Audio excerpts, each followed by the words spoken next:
You know, I start a call with a client, and the first thing I do is slow them down. I start a call with one of my salons, and the first thing I do is slow them down. Have them take some deep breaths, fill their belly, fill their chest right up to their shoulders, and then even have them hold that breath inside of themselves before they breathe out with a sigh. And I caught myself this morning as I was thinking about this conversation that I sometimes jump in.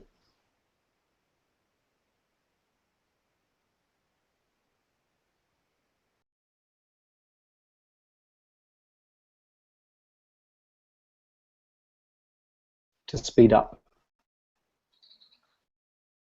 So I caught myself this morning saying, okay, just slow down. You don't need to jump in quickly.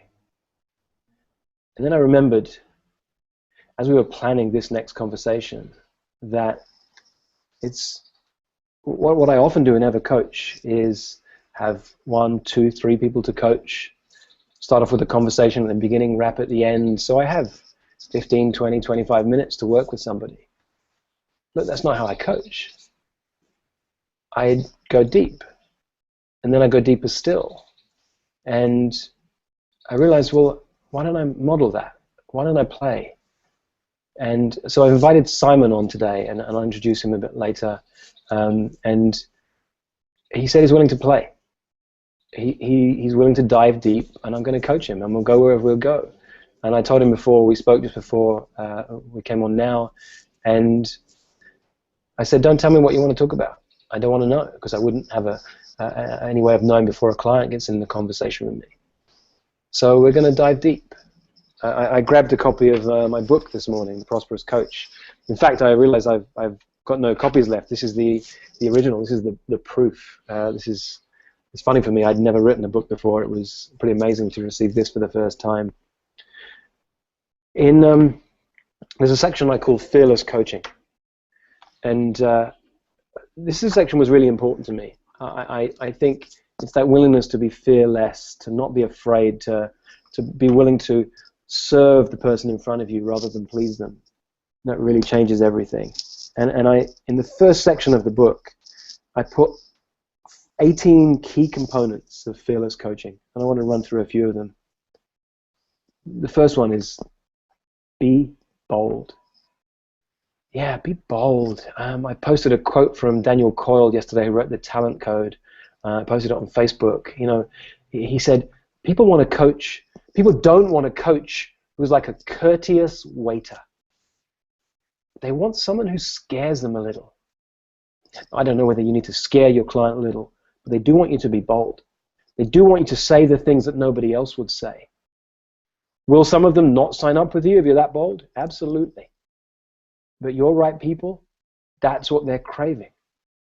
And my experience is working with higher and higher performers, more and more successful people, that the more successful you become, the less you have anyone in your life who's willing to say what needs to be said.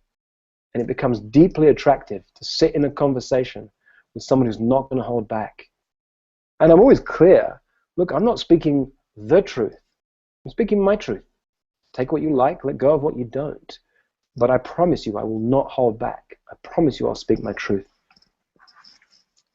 Number 2, search for the glimpse of genius. There is something incredible about the person in front of you, and it's your job to unearth it. It's your job to discover it. Become like Sherlock Holmes. Be a detective. What is it that makes that person in front of you so special? That's your job. I call it creating clients for a reason. You are creating that person in front of you. Draw something out of them that's so incredibly inspiring. Number 3, go deeper. Yeah, don't stop. The moment I feel that we're there is a clue to me that we're not, that there's a place to go deeper still. That's the only way I like to play. So if you get to this space and it feels like, we're there, and the client's quiet, and allow yourself to go deeper still. Number 4, be okay with silence. I'm deliberately slowing myself down right now. There's a moment when a client has an insight and you feel it. Stop. Nothing more needed. There's a moment when a client gets lost in their thoughts. If they're with you, you see them go like this, or you hear them say, "That's a good question." If you hear them say, "That's a good question," it means they're filling a bit because their mind is thinking. Bite your tongue. Say nothing. If you've just made a proposal and they've stopped, say nothing. Be okay with silence. Number 5, keep some of your attention on the inside. Even now, as I'm talking to you, I'm bringing my attention down to my toes. I mean, do it yourself right now.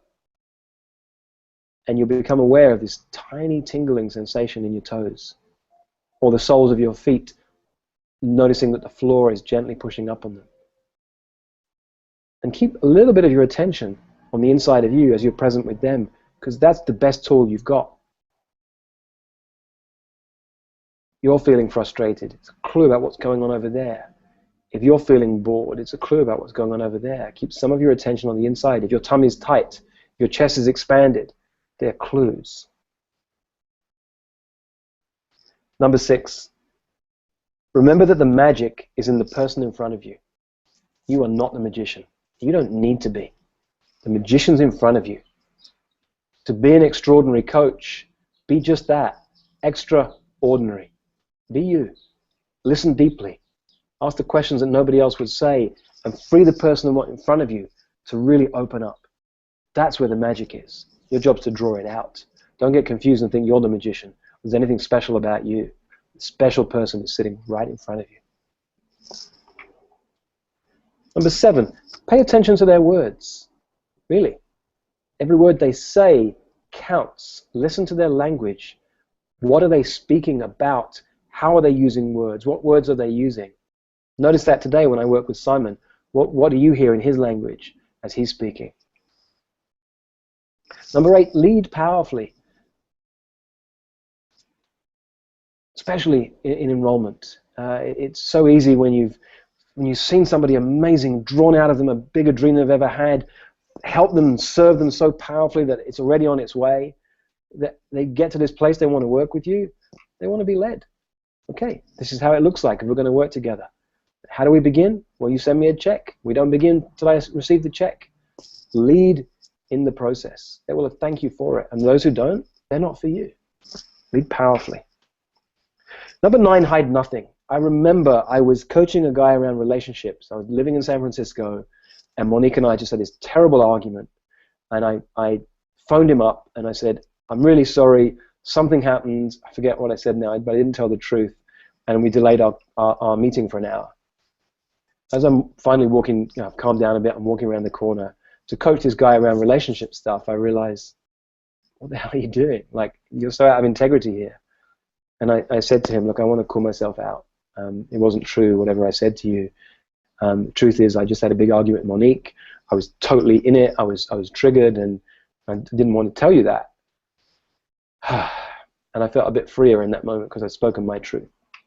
And he looked at me and smiled, and he said, yeah, I knew something had gone on. Didn't know what it was, but I could tell. And thank you for telling me, because I trust you more now. And it was such a relief. It was like, it didn't make sense. I thought I'm supposed to have it all together and then he'll like me. No, hide nothing works both ways. It's my commitment to my clients. I'm not going to hide from them. I don't have to have an amazing life in order to work with somebody. I have my ups and downs. I'm human. Number 10. I call this one God with a small g. You, your clients, me, we're God with a small g. We create our worlds. By the way we see our world, the filters we have, what we speak into the world, we literally create our worlds. When you know that, then the person in front of you becomes really powerful, because everything they say that they don't want, they just don't understand that they do want it. That's why they've got it. Everything they say they want, they don't have, they don't understand. If they don't have it, it's because they don't want it. Is it true what I just said? I don't know. But it's a really cool frame for me to show them there's a different way of looking at life, and that life can be created. Number 11 is come from spirit. Get out of your head. Let something flow through you. It's, listen to all this stuff and then throw it out the window the moment you sit down with the person in front of you. It's something bigger than you. The questions will just come. If a question comes, you don't know what it means and why it's come, speak it anyway. Tell them, I don't know why this question's come, but I'm going to tell you what the question is on my tongue. Number 12, set a clear intention. Where are you coming from? I'm going to speak from my heart right now. I'm going to speak to your heart. I'm going to speak from my gut intuition, and I'm going to speak to that head of yours that's kind of all over the place right now. Just get clear on where you're coming from and where you're speaking to. Number 13, possibly should have been number 1, seek permission. I'm constantly checking with the person I'm working with, even if I've worked with them for years. Hey, are you okay if we go here? This is a bit high flame right now. You all right with this? Never, ever coach without permission. Number 14, coaching creates miracles. Until you've experienced that, because you've been coached yourself, until you've experienced that, because you've seen the miracles that occur in your clients' lives, then you can't be a great coach. But the moment you experience it, the moment you know the truth of that, then everything changes. You can look your clients in the eyes and say miracles are on their way. And it's not some fancy phrase. You understand it. It's visceral. You know the truth of that. Number 15, invest in yourself. If you've never invested in a coach, if you've never invested in personal growth work, professional development, if you've never spent more money than you feel comfortable to spend, then why would anyone ever want to invest in you? And how would you have the gall to ask them? I wrote an article recently, I posted it here on Facebook, something like how to become an overnight success as a coach in 46 years.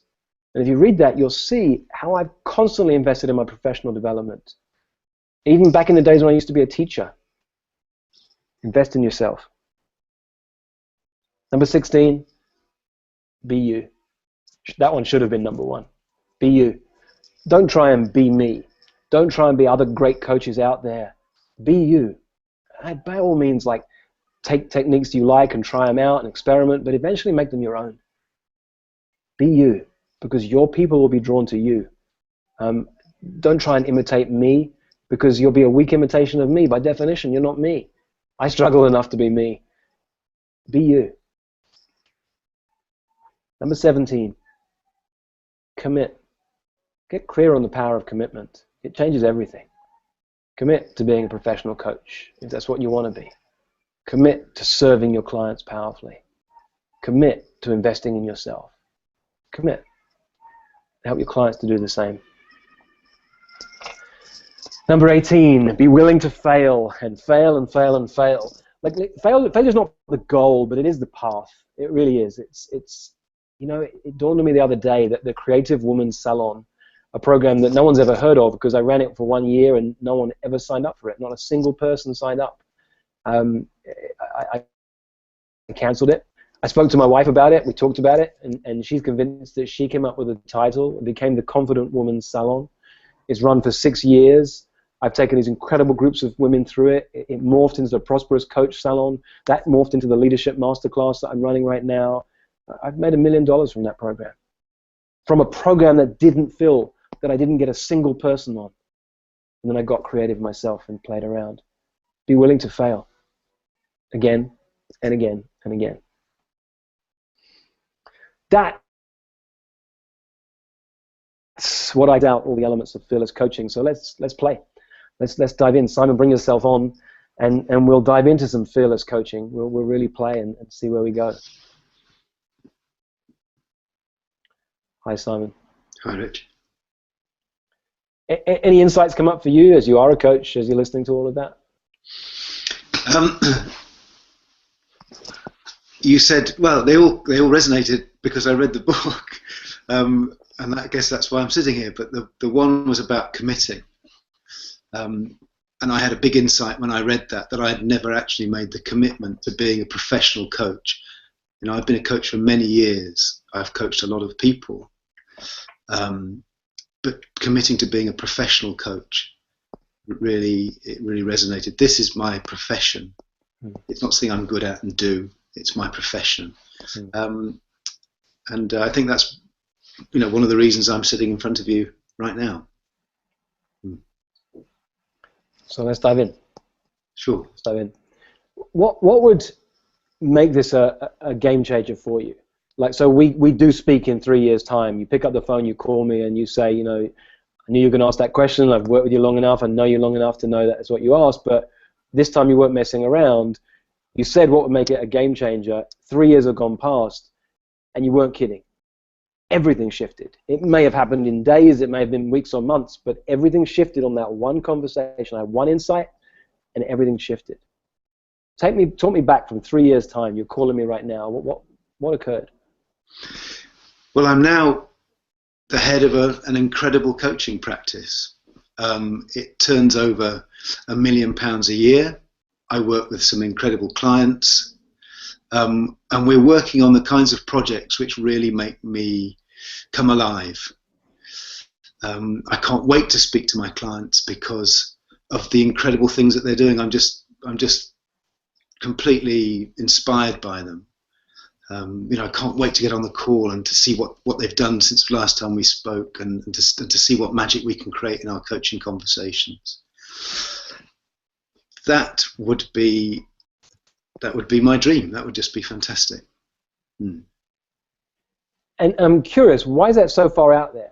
Like, I know that you have an impact with your clients. I know you get lit up when you do the magic that you do when you're coaching. So what makes that so far out there into the future? I think I'm probably defining myself by my past record, I suppose. How I have, as I said, about committing to be a professional coach. I have been an amateur coach. I've been somebody who has been really good at coaching, but not doing it as a profession. And so, yeah, I have great coaching skills. I have a real impact on people. But how to create a practice which generates an income, which generates clients through referral and invitation. So people, I'm being contacted by the kinds of people that I'd really like to work with. That's the big steps. Feels like I've been working down a particular path, coaching whoever sort of showed up, being given coaching clients by different people I associate with. But this is, how do I do this for myself? How do I create Simon Crow coaching? That's the fit. And what's really interesting, another insight that came through for me, is that my pride is really hurt here. Because I feel, there's some shame about the fact that I've been coaching for probably 8 years now, and have some. It's my passion. It's something that I've poured all of myself into in terms of my professional development, and yet I'm right now, because I've decided to say no to the kinds of things that I didn't enjoy doing.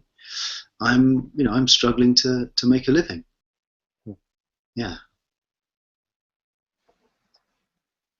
Thank you for being so authentic. Sure. Yeah. And may I have your permission in this conversation to go deep, to push when it feels like I can push into it, have you lean into an edge? You do have that permission, absolutely. That's what I'm here for. Cool. So the word amateur is a great word. It's got, people have kind of lost sense of what it means, but it's from the Latin. Amore means to love. If you're an amateur, you do what you do because you love it. What I get about you is you love coaching. It's a passion of yours. Totally, yeah. So that's not to be dismissed or taken lightly. It's really key. And I think that the distinction people miss when they're looking at being a professional isn't just about making a living from what you do. I think a great professional loves what they do and then just learns how to charge for it. But the love has got to be key, otherwise you're not going to really succeed. Yeah. I've done things in the past that I've made money at, but I haven't loved doing.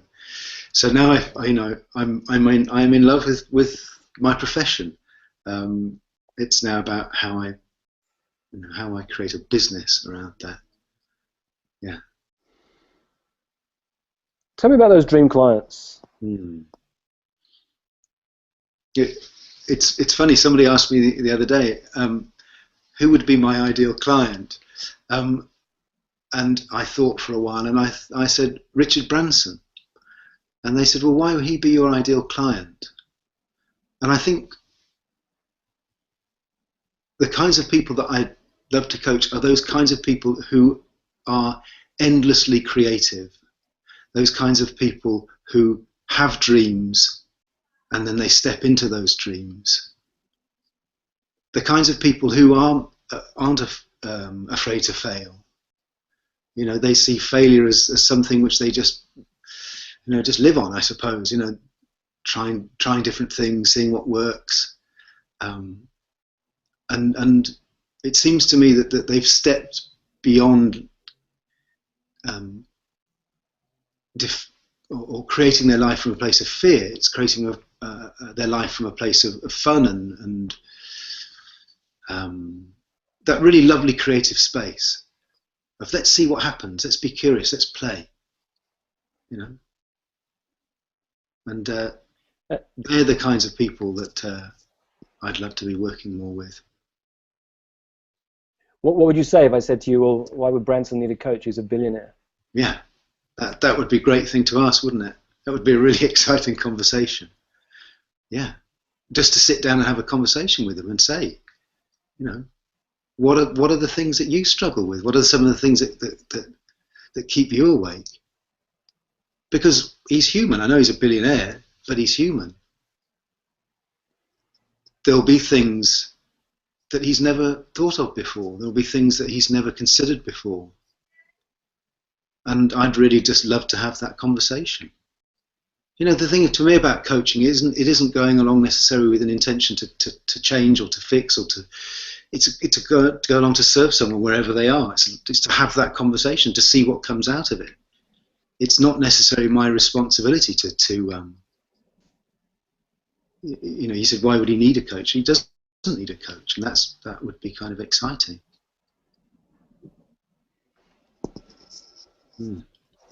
So that makes me smile, because that's the game I like to play. I work with high achievers, and one of the criteria I have is that you don't need a coach. If you need a coach, then I'm not for you. And it's fun, and I play with that, but I see that in you. You didn't go, oh yeah, you're right, no, he wouldn't need a coach. You were like, well, he doesn't need one. But what if he did? What if he did explore the things that still scare him or keep him awake at night? And that's an interesting conversation to have. I can tell there's a deep value in you around curiosity. Yeah, yeah, absolutely. You know, you've seen it in action. Yeah.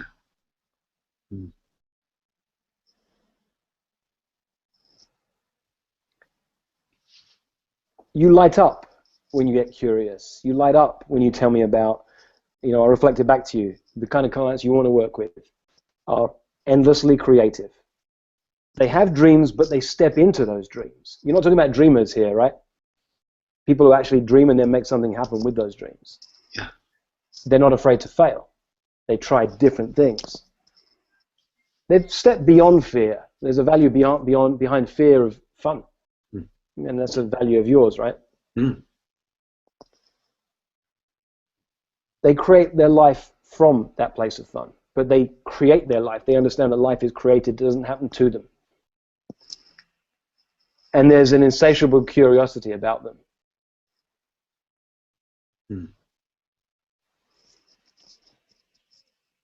That sounds great to hear that back. Do you coach anyone like that right now?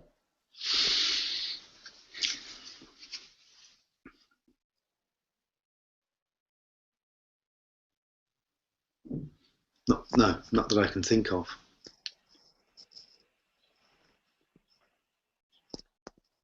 Why not?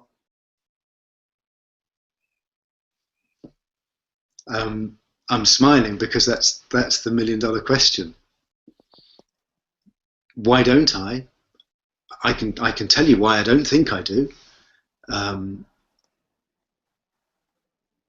it's about I don't know how to create a connection with those people. I don't know how to find them. I don't know how to to create them. And so I'm gonna challenge you on this one. I'm gonna lean into your edge here, right? yeah. I don't believe you. You don't have clients like this because you don't want them.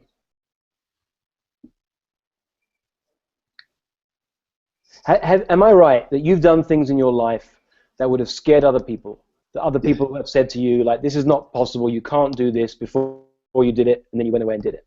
Yes. Yeah. Yeah. Lots of things. So can you get, if we were looking at somebody else right now, a client of the two of us, and they were telling you, like, want this thing and I don't have it, I don't know how to get it, that's why I don't have it. Then you looked at their track record and you said, well, you've got a history of doing things that everyone else thought wasn't possible, and then making them happen anyway, doing things that you thought were not possible, and then making them happen anyway. Can you see that if we were looking at that person, we might both be going, yeah, you don't have it because you don't want it enough. If you wanted it enough, you'd find a way.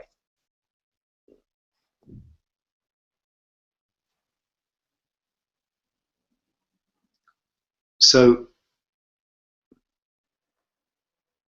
I coach a lot of people who are like me.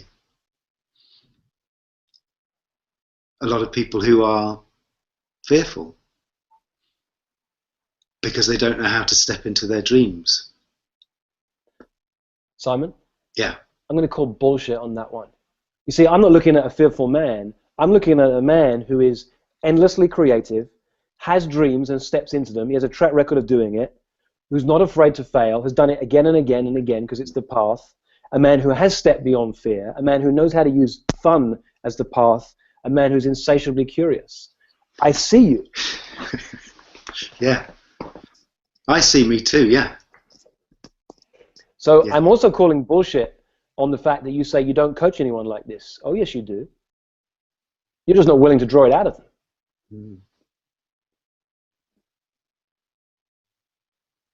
You see, I could have bought into your story just then. I coach clients like me who get stuck with the fear and get stopped, and I could have coached you around the fear, but I choose not to see that. I don't see a fearful man. I see a man who's curious, and his curiosity moves him beyond fear, and a sense of fun moves him beyond fear. So you're not doing your clients, to say you don't have clients like this, it means you're not doing them a service. You haven't called it out of them. You're letting your clients down. It's what I call the glimpse of genius. Your responsibility. Create your clients. I don't mean create new clients. Create these clients right now.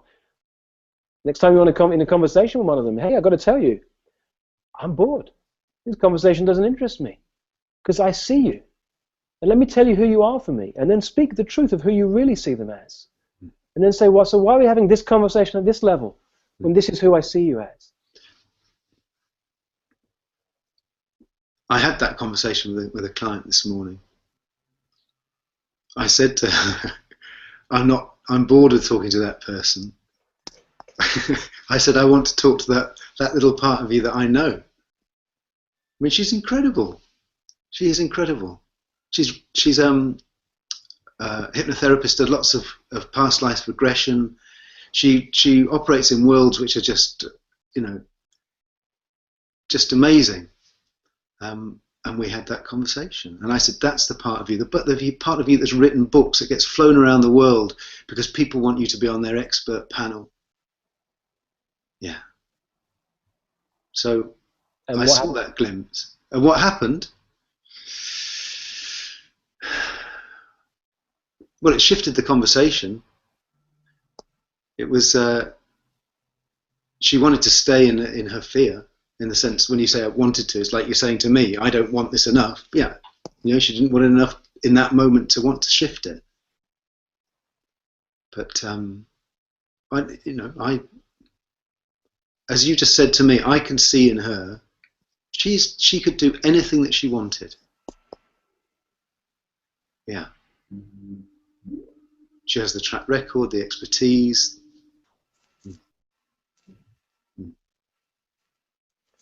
And I have this way of seeing the world that I choose to see the world this way, that if she doesn't have what she says she wants, it's because she doesn't want what she says she wants. Yeah, that's a difficult one, you see. Mm-hmm. Why is it difficult?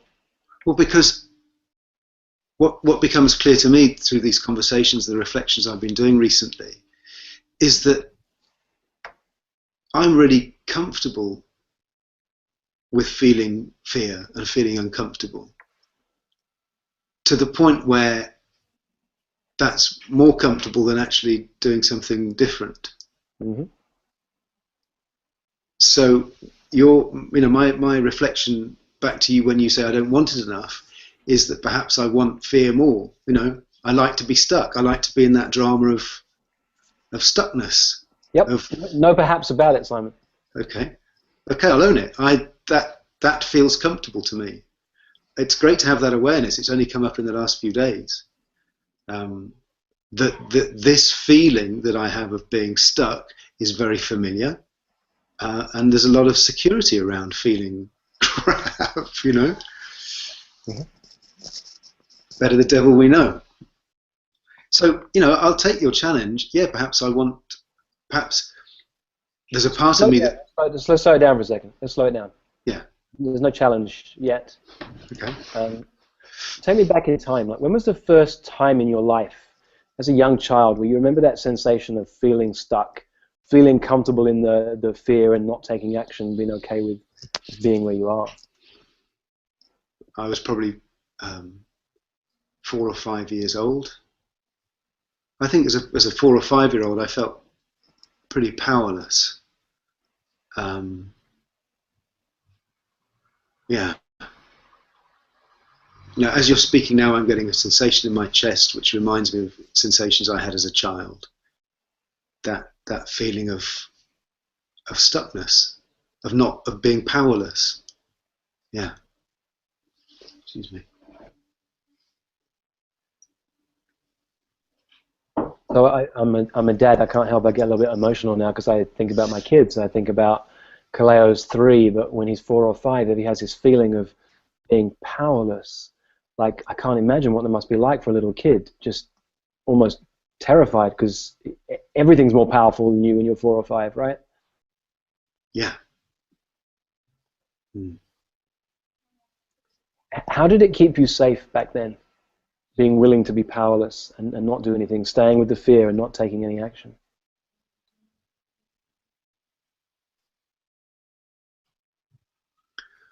So I think that at some point I made the decision that as there was nothing that I could do about it, then I made the decision just to be really good at living with that feeling of powerlessness. Mm-hmm. It was almost a surrender, almost a giving up. Mm. Do you remember making that decision? It feels really close, actually. I can't remember the exact event in my life, but right now, in these emotions that I'm feeling in my chest, it feels like I can almost touch it.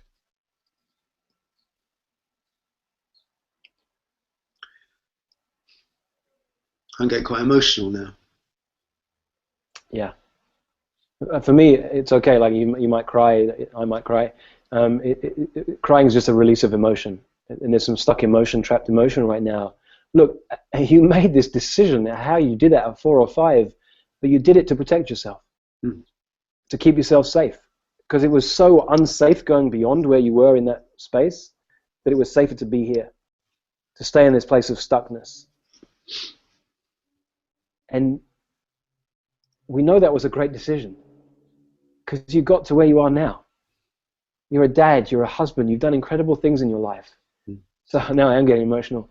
It's so you did something amazing.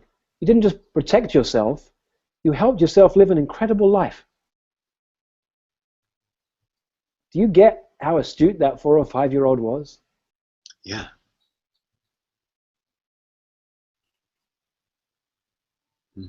How present are you to that 4 or 5-year-old Simon? Can you picture him? Do you sense him inside of you? Do you need to close your eyes? How present are you to him?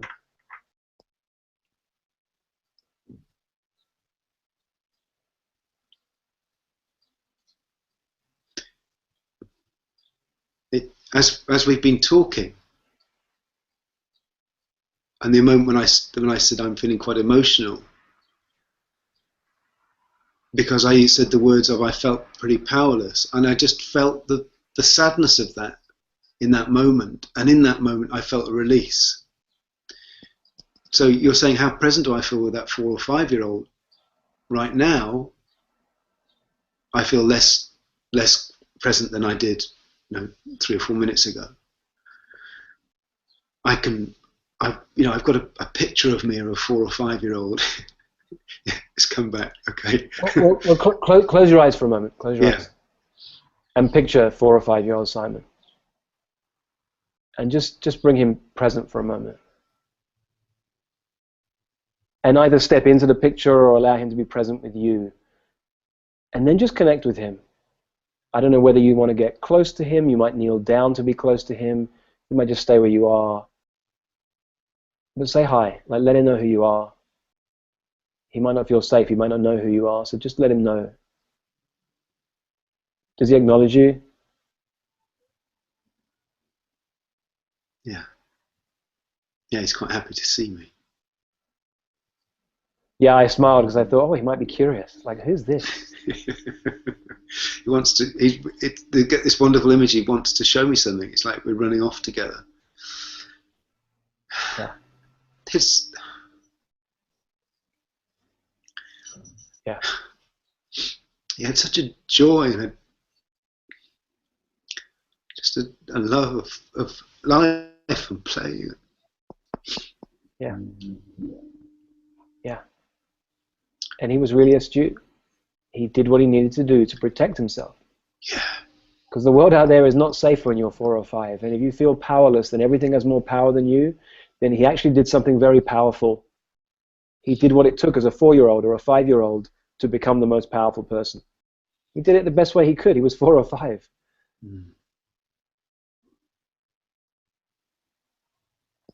Allow your eyes to close again and just come back to him. And just say thank you to him, Simon. Like, you might use words, you might hug him, but just say thank you. Let him know how grateful you are. Like, he helped you live an amazing life. You became a dad yourself.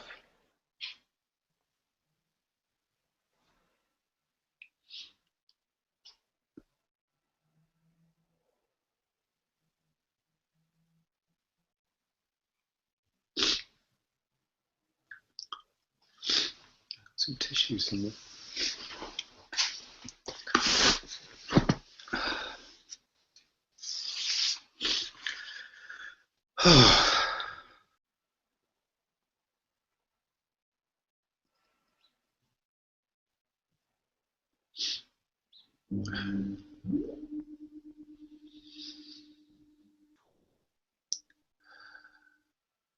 Let me know when he gets it, when he just receives the thanks. Even if he doesn't understand what it's for, just let me know when he knows you're saying thank you.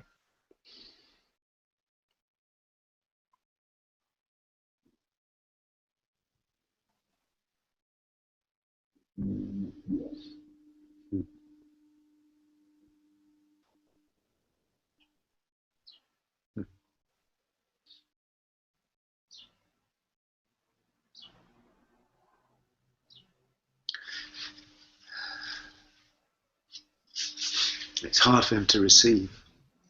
Yeah. He's kind of squirming and trying to deflect it. Yeah. And he's 4 or 5. Sometimes my boy doesn't want to be hugged by me.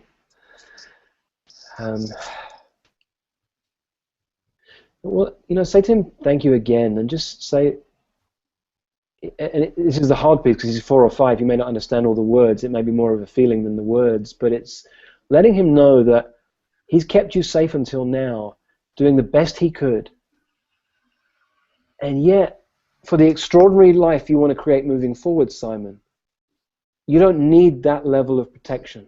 You don't need that level of safety. It's what got you here, it's not what will get you to where you want to go next. And it's asking him if he'd be willing to just relax, like knowing that he can come and protect you if you need him, you'll ask him. But until you ask him, would he be willing to go back to playing, having fun, being curious, until you need him, and then you'll ask him. Mm. Yeah. Mm. He gets that? I definitely felt Some that, level? yeah. Yeah. I think it will be a felt thing because it's beyond words for him. Ask him if there's anything he needs right now.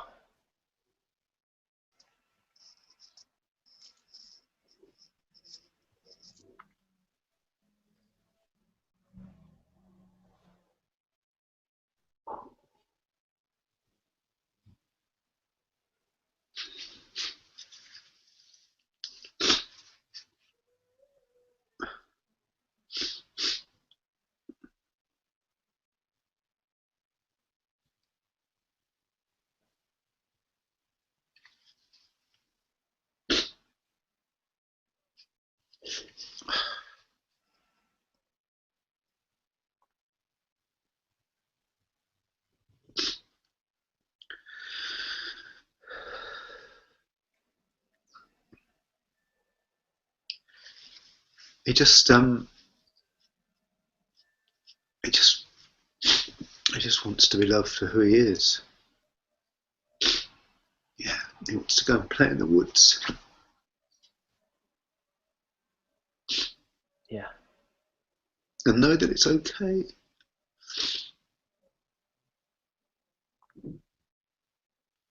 Yeah.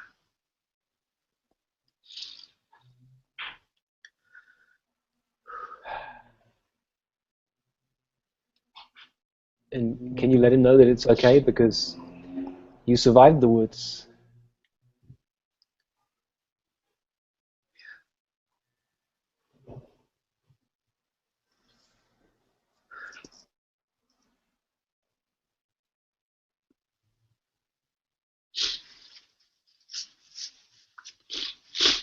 But it also feels important to let him know that there'll be someone there when he comes back.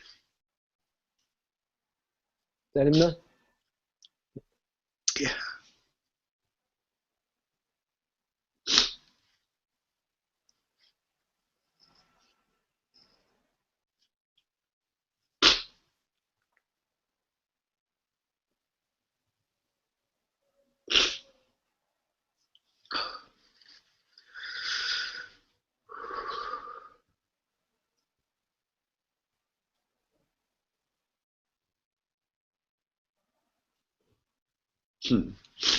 Yeah.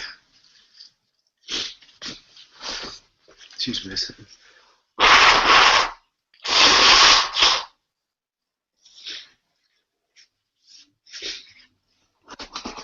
Yeah. And what does he need? A wave or a smile or a hug as you just say goodbye for now?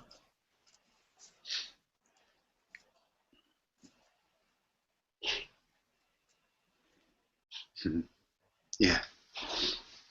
Little wave. Yeah.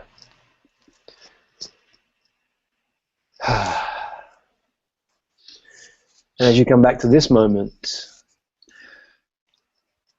let's play that out, right? So that 4 or 5-year-old just got something that he'd never had before. What he got just then was this understanding that it's okay to live a life and come from fun, that you can move beyond fear, that stuckness has a purpose, but you can also play and come beyond that. And imagine, play out that life all the way through from 4 right until now. That 4-year-old got deeply because you just let him know that he's safe to go and play in the woods and there'll be someone there for him when he comes back. And have that play out in his life. That he can bring that insatiable curiosity and that sense of fun that goes beyond fear. And play that right up to this moment right now. That you just shifted your history. Yeah.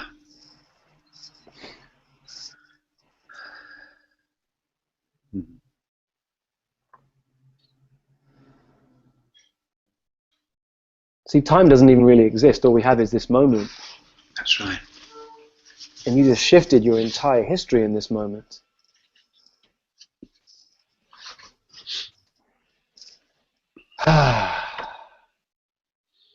Mhm.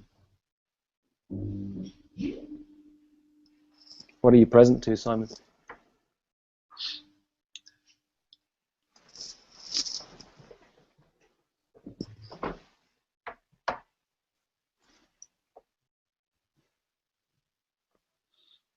Mhm.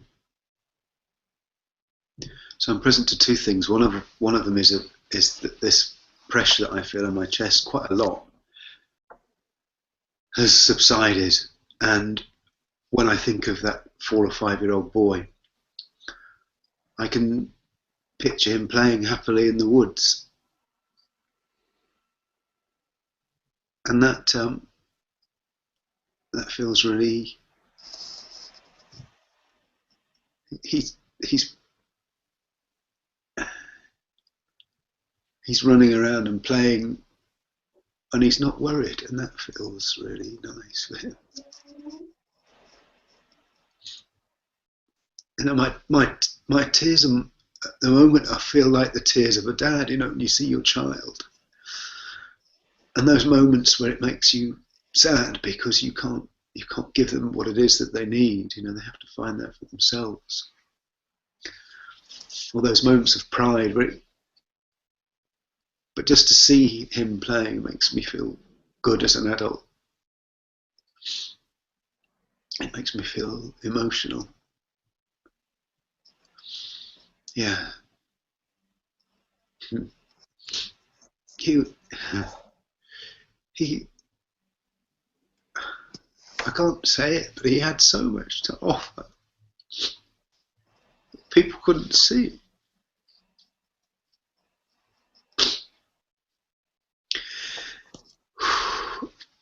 And those words are very important because it feels that I have so much to offer and I can't get it out there, you know.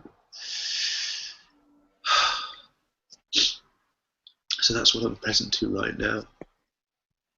It feels like I have this big bag of gifts and I can't get them out there. That's what it feels like. And that's the frustration that I've mentioned before. It's like, who the fuck do I give them to, you know? Because these... It wasn't anything to do with who do I give them to, Simon. Do you get? You couldn't get them out there because you didn't want to. You were protecting yourself because a way of being that was laid out as a 4-year-old to keep you safe has been present until about 2 months ago. Yeah, that's it's a good, you know, that's a good distinction. Yeah. There are people all around you can give those gifts to.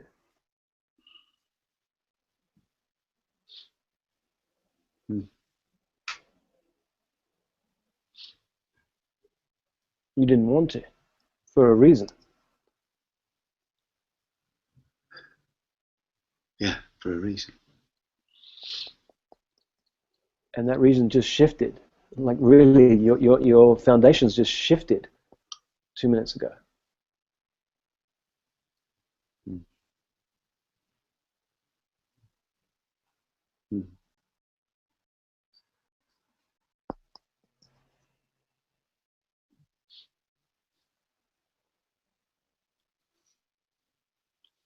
So take a deep breath.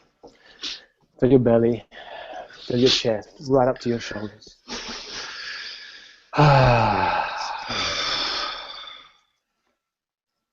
Take another deep breath in, fill your belly, fill your chest, right up to your shoulders. And take one more deep breath in. Fill your belly, your chest, right up to your shoulders, and then hold that breath inside of you. As long as you can. And then whenever you're ready, breathe out with a sigh as loud as you dare.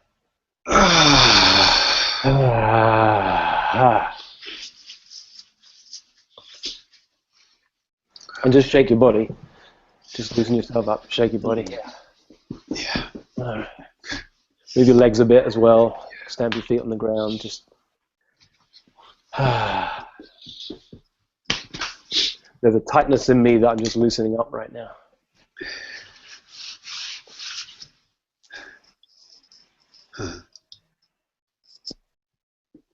Yeah.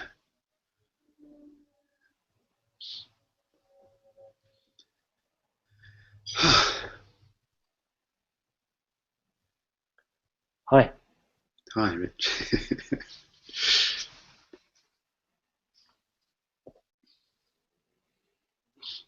So we went really deep just then. First of all, thank you for being willing to let me take you on that journey. Second of all, a couple of things might happen. Brene Brown calls it a vulnerability hangover. Sometimes if someone goes that deep and shares things they've never shared with another living soul, sees things they've never seen before, the next morning they wake up and go, holy shit, look, did I really do that, say that, be witnessed by someone? And what Brene Brown says, if you wake up and you don't have that feeling, you haven't been vulnerable enough. So thank you. And I sense you might wake up with a vulnerability hangover tomorrow morning. For me, that's a good thing. I'm going to say it will have been worth it. Yeah. Yeah. So where are you in this moment? Well, I keep getting flashes of this little boy running around in the woods, and he doesn't keep looking over his shoulder. You know, he's not just checking that there's somebody. Yeah. And it's funny, I'm feeling that kind of anxiety that I want to reassure him, but he doesn't, at the moment he doesn't need it. He's off in his little blue jumper and his little jeans playing in the leaves. Yeah, it feels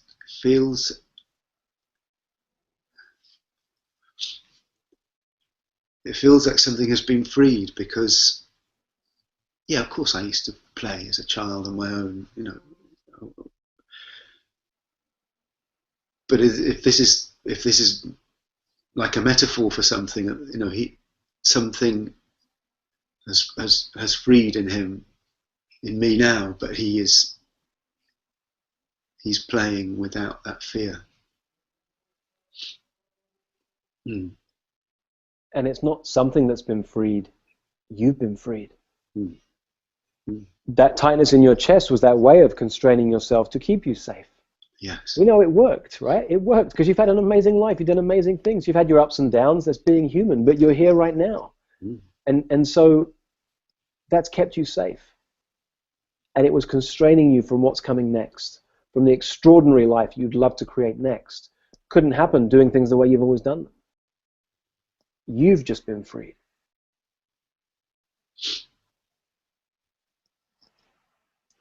Yeah.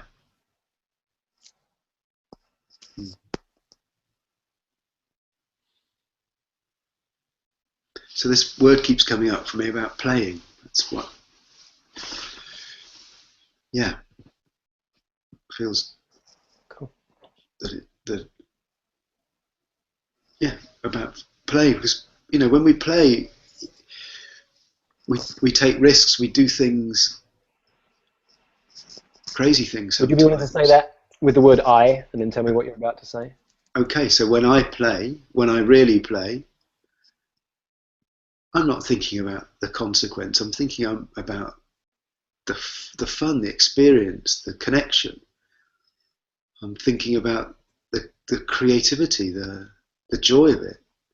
I don't give a fuck about what happens. You know, it's not about it's not about the result. It's about the moment, and that I love being in that space.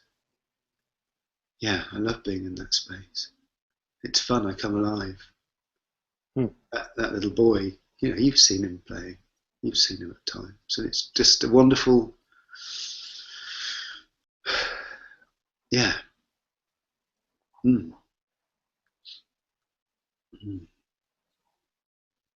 So I feel ready to play now. Cool, so let's play. What would be fun for the rest of our time together? How can we play?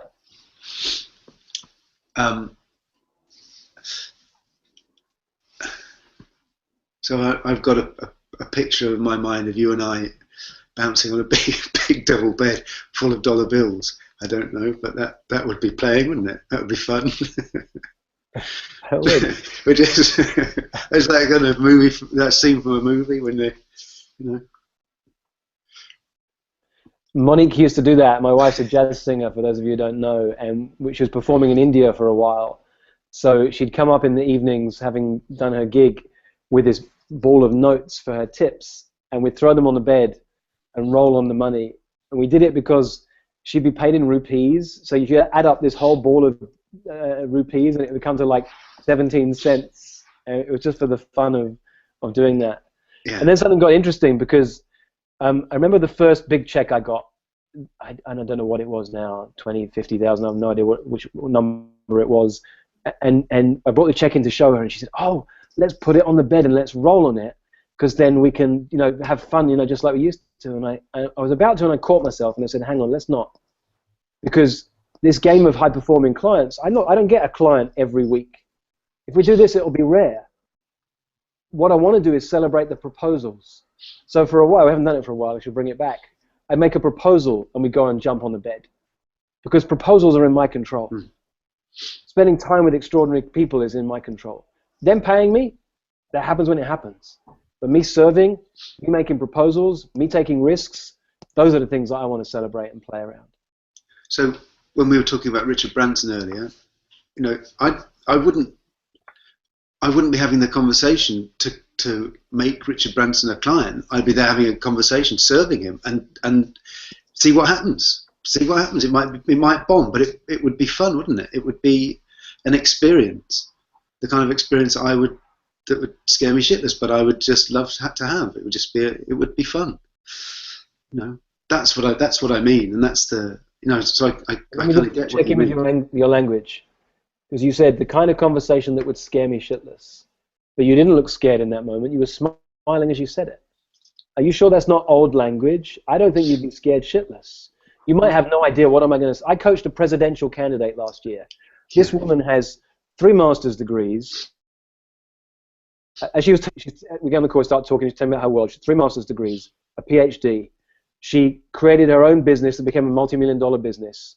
She is a mother of 3 kids, maybe 4, and she has a bodyguard 24/7 because she's running on a clean energy platform, and in her country, that means her life is at risk because of the oil interest. Every one of those things, I'm thinking, oh my God, oh my God, oh my God. And I'm caught like, how am I going to coach her?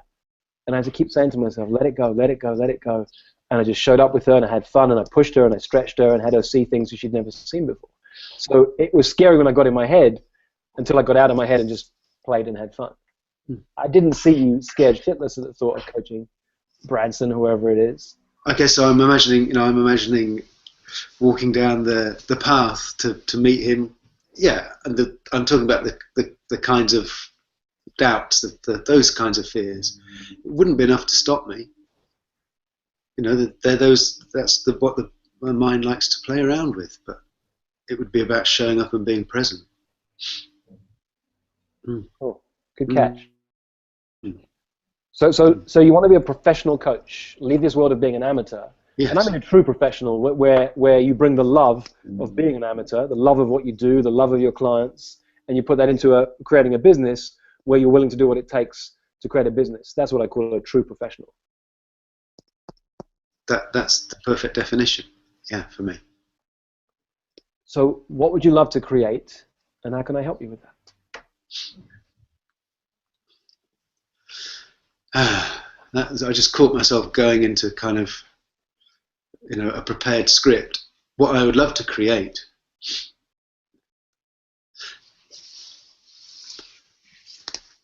So the thing that just came up for me is I'm going to Ecuador in March. The Liberia trip, as you know, has been cancelled. The one I was going to be leading a group to, and I'm taking a team to Ecuador. And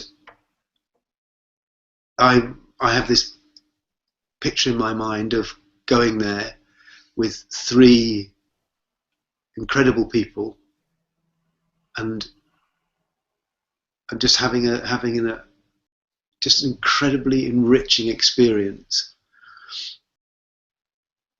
So that's one of the things that I'd love to create.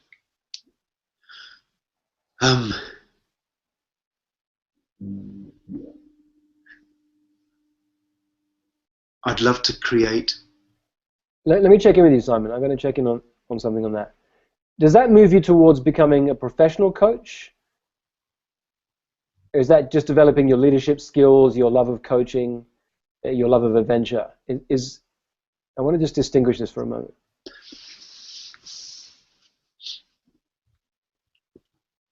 So it's a great catch. I would love to create that. And that's something that's really important to me. It's not relevant necessarily in this conversation about becoming a professional coach. I guess it's just the energy of creation. That's what excites me about that. Absolutely, leadership. It's exploration. It's curiosity. It's all those wonderful values that I have. In terms of my coaching practice. So let me slow you down. You have to enroll 3 people to come with you to be on your team. Yeah. Is that right? Yes. Great. Yeah. So that is part of your professional development as a coach, because enrolling on anything, I found this when I enrolled people to come to Liberia earlier this year, it was the most challenging piece of enrollment I'd done in years.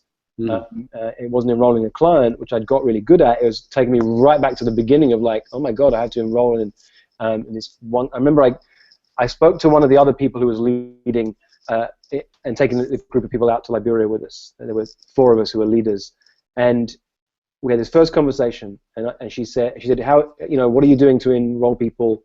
I said, well, I'm going to be speaking to people one at a time. I'm going to just have these deep conversations. And what about you? I said, and she said, oh, I'm sending a blast out to my email list. I've got 10,000 people on my list, and then I'm going to do a big webinar for the people who come along to that. And I'm listening to this thinking, oh my God, like she's going to enroll in 5 minutes. Like it's going to take me forever. What was interesting, of course, is that she struggled to enroll people, and I not only enrolled my people, I helped enroll the people to fill her team, because this game of one conversation at a time, really serving people. People get on a call with me and saying, I'm interested to come to Liberia. I'd say, cool, tell me more about you. And I'd dive into a deep coaching conversation with their permission. It's enrollment. So yeah, let's distinguish. Let's put that to one side, because I can see it lights you up. You're going to be a leader. You're going to take people on a mission. You're raising funds for charity as well. Is that part of it? Yeah. Yeah. Yeah. And all that lights you up. That is professional development. Sure. And there's a distinction between you becoming a professional coach, is where you sign your next high-performing client or enroll your next group. Let's talk about that. Yeah. It's just, I just want to say this because it struck me that it's about going to play in the jungle rather than playing in the woods. That's making me smile at the moment. The idea of going off to Ecuador. But yeah, we'll return to the high-performing clients. So I've never enrolled a high-performing client. So that bullshit. Okay. You just tell me about one. Yeah, I have enrolled a high-performing client. I've enrolled a number, actually. That was bullshit. Yeah. So it's about doing it consistently. It's about knowing that that's what I do. Well, it is what you do. You just told me you've done it a number of times. So it's not about knowing what you do. And it's not even about doing it consistently, because it's only ever one client at a time, right? So it's not, this is where it gets confusing. It's not about those things. It's just about saying, what do I want to create? If I'm right, what the distinction I'm hearing that you're not articulating, tell me if I'm right.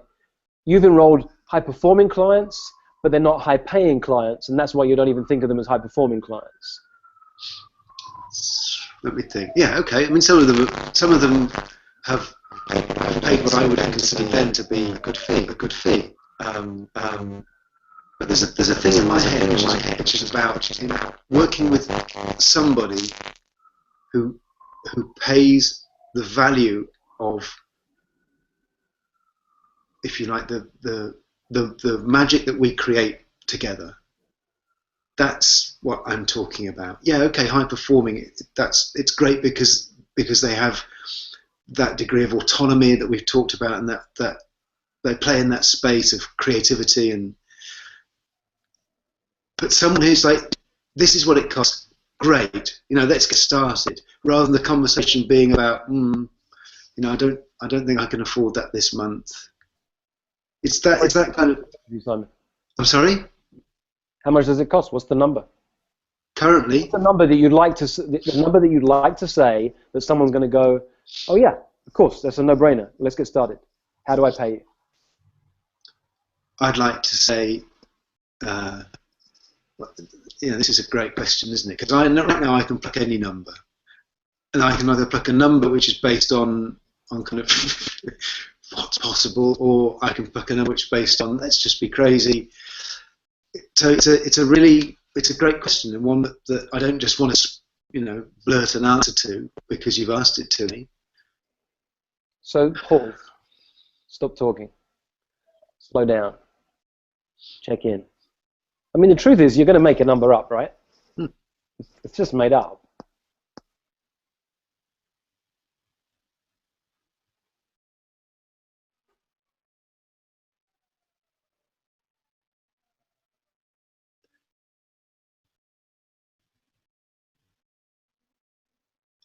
I don't even want to say it. The number that keeps coming into my mind is £50,000. Mm-hmm. It kept coming back, so I'm going to say it. Mm-hmm. That would just be incredible.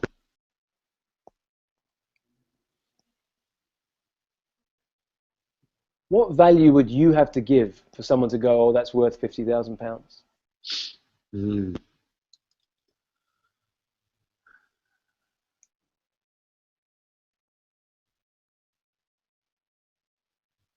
See, that feels like a trick question to me. It is. I was like, should I say that out loud? It is a trick question. Thank you. I was like, shall I say it? Shall I talk to everyone else? It's like, it is a trick question. Thank you. Why is it a trick question? Because it's not about me giving value. It's not about me, actually. It's about sitting down with somebody whose goal is audacious enough and big enough and thrilling enough for them to want to achieve that. And the number becomes, it's just a number. It's just a detail. Yes. So that's why it's a trick question. Yep. It's a great thing. When I talk about coaching Richard Branson, how much value I have to add to Richard Branson for him to want to pay me. He could have any number of coaches. He's a billionaire. It's not about me. It's not about my knowledge. It's about my capacity to sit with somebody, be present for them, and open up a channel for them to be able to express to me what it is that they desire in their life and what it is that their fears are, and help them to look at those in a different way and start to create something new and unique and special for them. Well, the way I describe it is if you help someone shift the way they see the world, their world changes. I got on a call with my new apprentice earlier this week. We spoke for 10 minutes and she went, oh my God, I get it. Oh, wow, I see it. Okay, we're good, I'm done. That's my experience of working with real high performers. So you don't need to coach them for long. She was done in 10 minutes. And that's just how it works. Her world shifted, and because I have a bias for people who take action, she's one of them. She wanted to start implementing. If you help people shift the way they see their world, the world's going to change. There is no special extra. Look, let's be clear, right? I know you've got a track record, 8 years of being an amateur, loving what you do. So you've delved deeply into building powerful coaching skills. I'm not talking to someone who's just done a 2-day coach training. I know who you are. And put coaching aside, you've got a track record, a history of showing up and doing extraordinary creative things in your life. You've been a leader. You are a leader. All this is part of who you are. So now it's just, what happened then? Well, I just had a flash of me playing rather than being afraid to play. That's what I just had a flash of. I just saw the little boy in the woods again. He's still there running around in the leaves. So yeah, it's about being in that playful space. Hmm. Let's play. £50,000 to work with you for a year. What might be the impact of someone spending time with you for a year? Mm.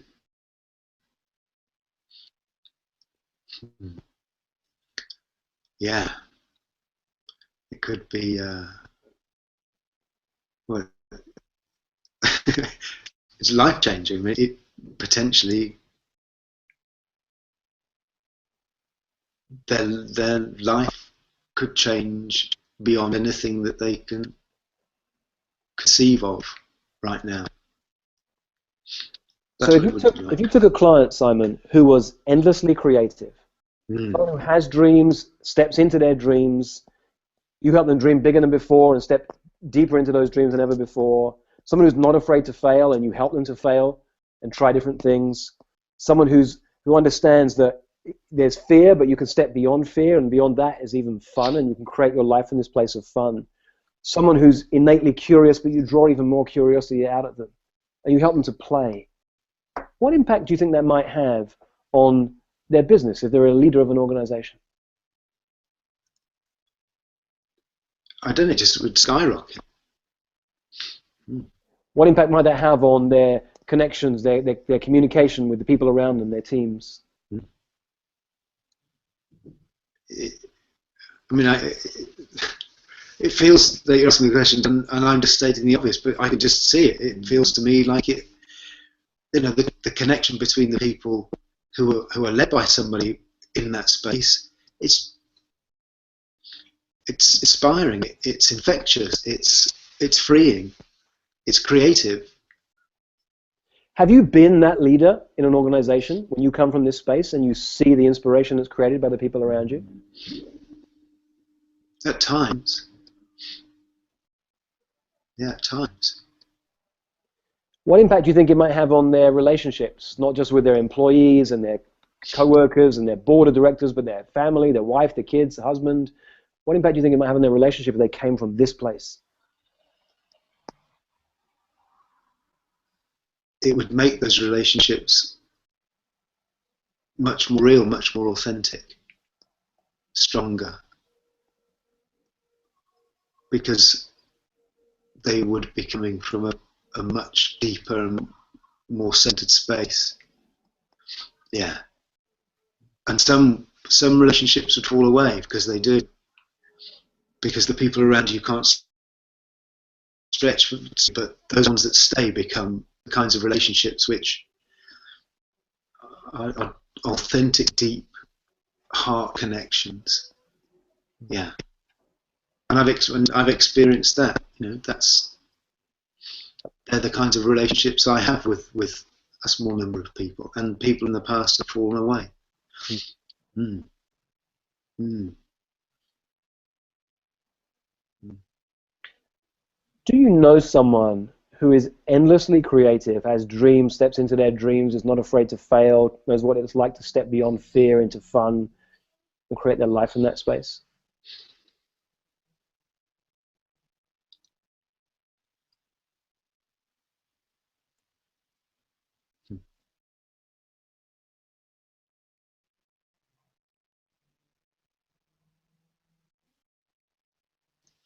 Um, I've got about 3 answers in my head to that question. One of them is yes, me. Another one is my wife, and the other one is no. I don't know anyone like that. So the first thing is, it would be cool that when you call me in 3 years' time, you say, Rich, I'm surrounded by people like that. Mm. Mm. Well, I do actually. I do know people like that. There are a lot of the people that I connect with professionally. Yeah. So a lot of people on our the leadership masterclass. They are those kinds of people. You're that kind of person. Mm. So yes, I do.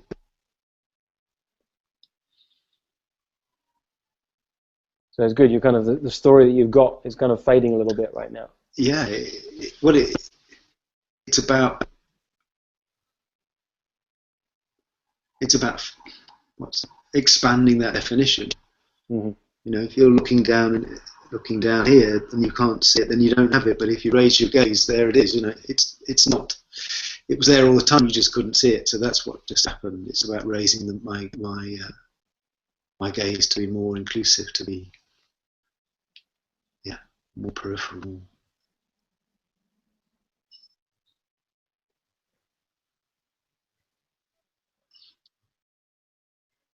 And I'm checking in with myself because it's easy to go into this place of, okay, let's talk about one person. Who can you create as a client?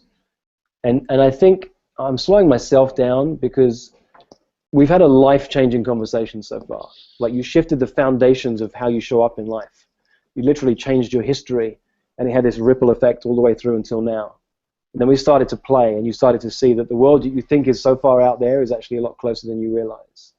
And it's tempting for me to go into, okay, let's talk about who is it then? Who's the next client? How do you create that? But my sense is to not go there, to actually pause in this moment. It's the reason I like to work with people over time. Even if, if this was an enrollment conversation and we'd spoken for the first time, I'd still stop here and say, let's speak again. I'll put something on the calendar in a month's time, in 2 weeks' time, because I want to slow things down. I'm never in a rush. It's not about getting a quick fix. I don't think that's how it works in this game. Stuff is already changing. You shifted the way you see the world, so I know your world has just changed. It might be the person you walk out the door and meet at the bus stop. And they say, what do you do? And you say, well, it's funny you should ask. I work with some of the most creative people on the planet. People who have big dreams and step into those dreams. People who are insatiably curious. People who are willing to fail because they know that's the path to what they want to create. And the person at the bus stop says, holy shit, wow, that's me. See, everything's just shifted, and it's tempting to want to make stuff happen, but actually, I think stuff's going to happen just because you like to play. I think it's only going to happen because you like to play.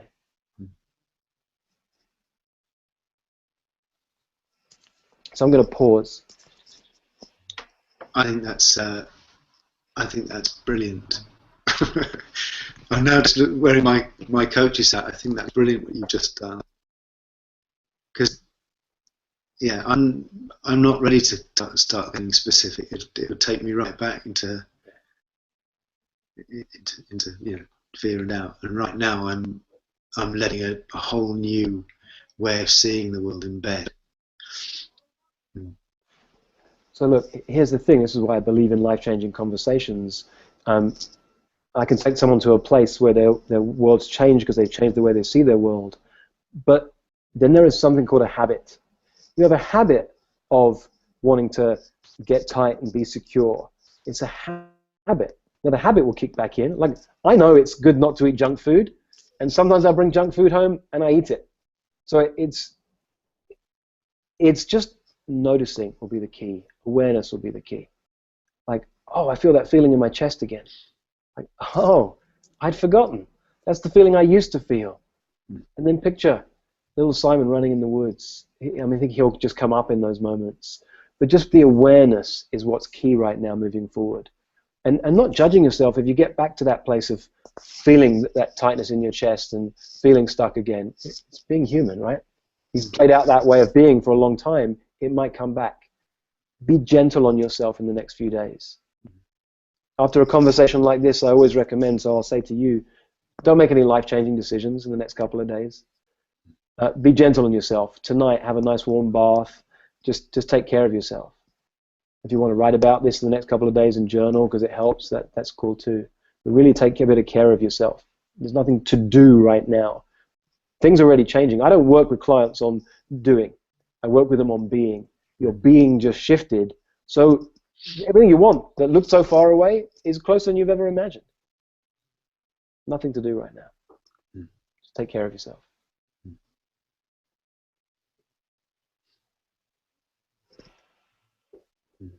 So let me check in with you, Simon, just as a way to wrap. Like, what's this? If you picked up one insight that you just wanted to capture right now, what's one insight from this conversation today?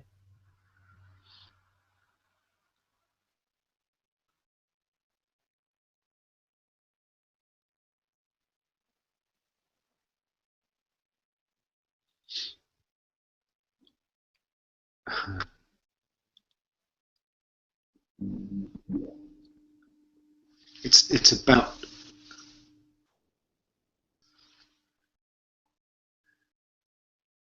I don't know if I can put it into words, but it's about being in that space. Those words that you've read back to me 3 or 4 times, I don't have them written down.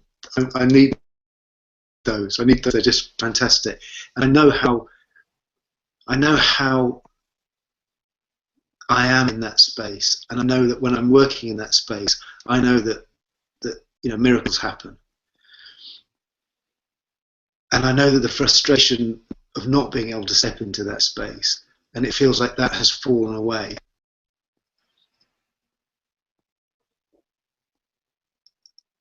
In terms of insight? Well, let me pause you, because I think the reason words aren't coming, it's a felt change today. This is a visceral change. So you can't put that into words, so no need to try right now. Mm-hmm. You get it. I get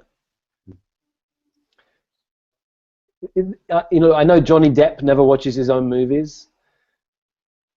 You may want to review this, partly because you'll see insights as you watch yourself being coached, but also as a coach, as a professional coach, looking at where we've gone in this conversation. It wouldn't matter who you were. This is the conversation I would have had with you, because and look at what I've done. I didn't buy into your story. I saw the glimpse of genius in you, and I only spoke to that. And that's why it's here. And I really encourage you to go back to all of your clients and be relentless.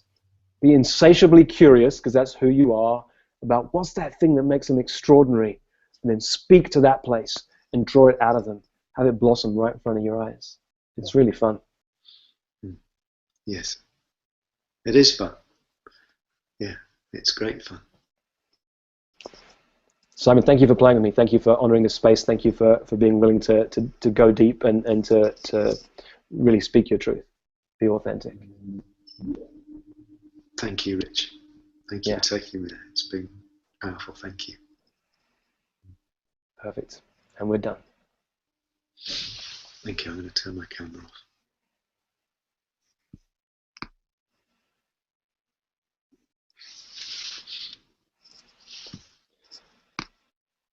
So Danielle, we need you to turn off the Google Hangout.